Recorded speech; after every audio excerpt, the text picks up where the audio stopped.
Every UX researcher wonders how they can create amazing insights that can go beyond expectations and elicit a wow reaction from the audience. Have you ever been discouraged by receiving a feedback for your user research, as I already knew all of that?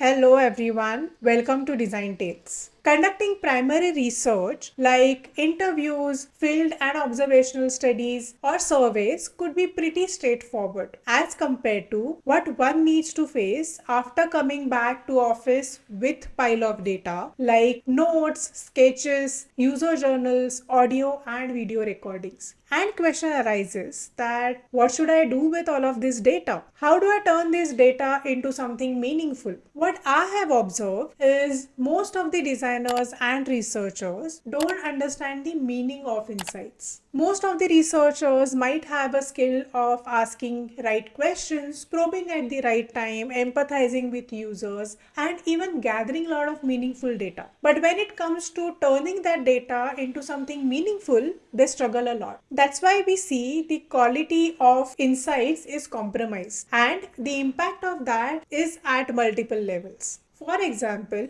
clients don't get any fresh perspective, and being a domain expert and knowing some reality on the ground, they generally ask, I already knew all of that. Business stakeholders of the product don't get any clear direction or clarity for the next steps. Design teams don't understand the deeper level needs and motivations of the users, and recommendations might not be useful to design a product. Hence, I feel meaning of insights is important to be understood well, and that is what we are going to explore today. First, we'll look at what insight is not. Then we'll look at what insight is. And third, we'll look at process of reaching to meaningful insights. So let's first start with what insight is not. Number one, insight is not data. Different types of data can look different, but it's important to understand however it looks, it's just a raw data. By itself, it doesn't give us deeper understanding or help us think deeply. It's when we carefully look at and combine the data, we start getting real insights. Number two, an observation is not an insight. Simply noticing something doesn't mean we understand it deeply. While paying close attention is important for finding new insights, but it's just one piece of information. Observations are like facts. They don't give us reasons or motivations behind why people do things. Number three, customer desires or needs is not an insight. When we learn something important from research, it goes beyond what customer wants. When someone says that I need or I want, it's smart to pause and think. These situations usually need more thinking into why they want it. By simply writing down wants without understanding why can make us think that we understand the customer needs, but it's not true.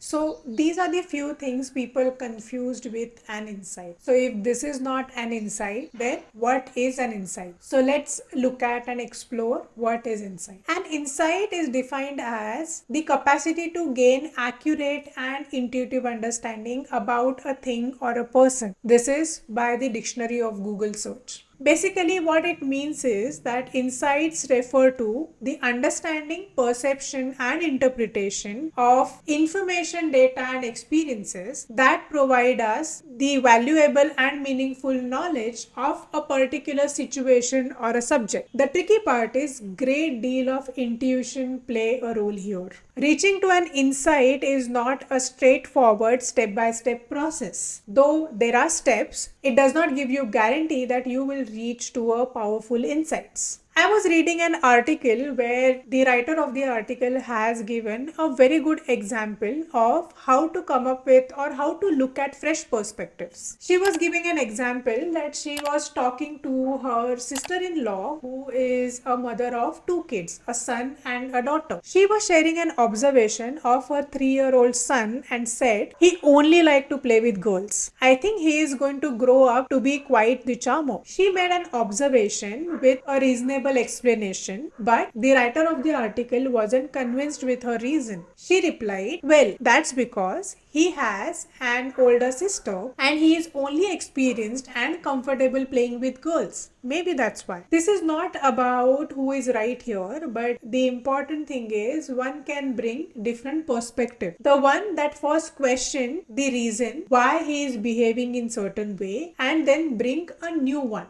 There is a high chance that the writer of the article could be closer to the truth, as it is based on the fact that he has an older sister as his regular playmate and he has more experience of being around and having a girl companion. However, in real world, one plausible reason may not be enough, that as you need to find more such evidences to bring a fresh perspective. There will be a need of distinct perspectives which are satisfactory and suitable to the context of the research. One needs to really dig deep and go to the roots of different evidences. And that's how you go deeper and find an insight. So how does a good insight look like? In my opinion, there are 4 principles for a good insight. First one is it should be clear and simple. Insight should use very clear and simple language. Avoid any jargons or terminologies which can hinder understanding or which can open to different interpretations. Second is it should be actionable. Highlight any action stakeholder can take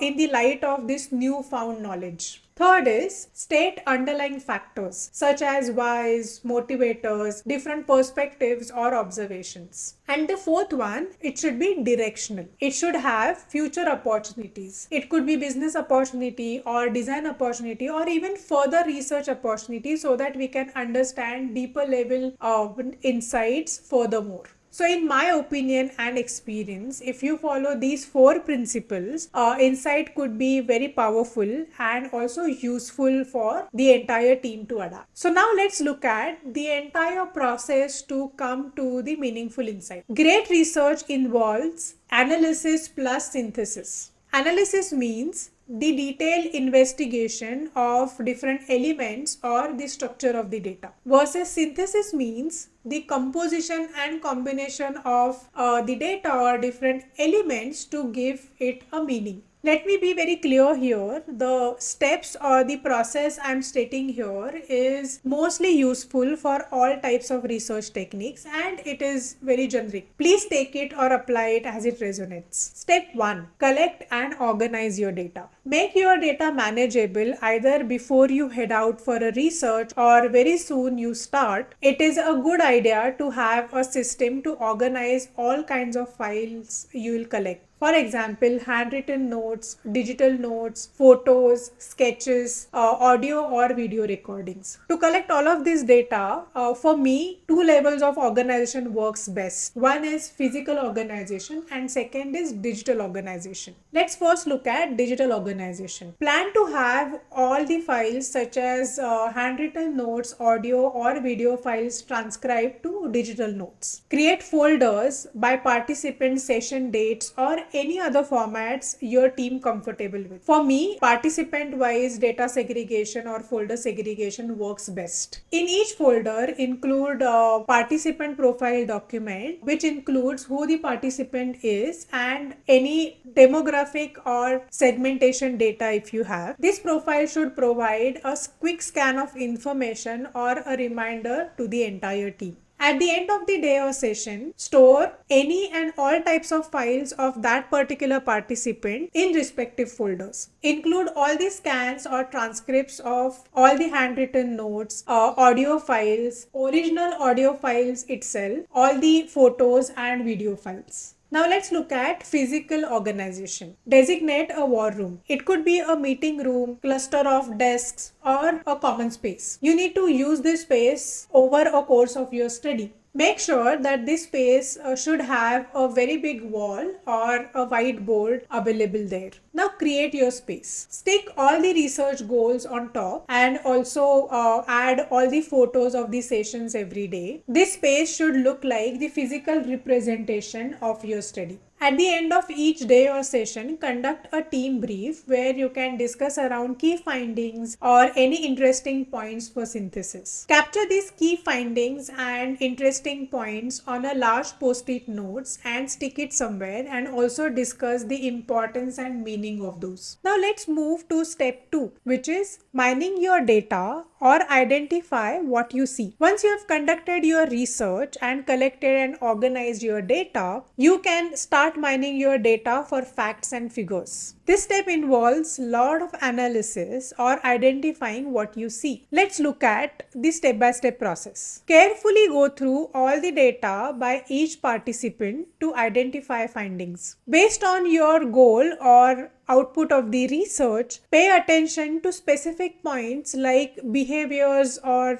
attitudes, needs or goals. Identify specific findings which comes in the form of facts or user quotation or rephrase data. Color code the post-its by the participants or by the type of findings or whatever system supports your research output. Mining the data and visually representing it in the common physical space lets you clearly see what's there in the data and reframe it to specific points for synthesis. You can also visually represent this data on the digital tools. There are a lot of tools available, for example, Mural or Miro and all the relevant tools. Now let's move to the step 3, that is sort and cluster your data. Now you have mined all your research files for findings. Start rephrasing, paraphrasing and reframing all your data as necessary. You can use sorting and clustering techniques for reframing your data. As you start reframing the data, you can see some meaningful output comes out. Ask yourself multiple times what different way data could relate to each other. What are the underlying reasons for certain behaviors and needs? And continuously rearrange the stickies so that you can get themes of insights. You can use 2 card sorting techniques to do this. First, you can use open card sorting where you can group the stickies into unidentified categories and see what connections really emerge out of it. Or you can use closed card sorting where you have already identified the categories and you can start arranging the data based on these categories. For example, you might have identified all the goals and needs for each participant. Now by using closed card sorting method, you can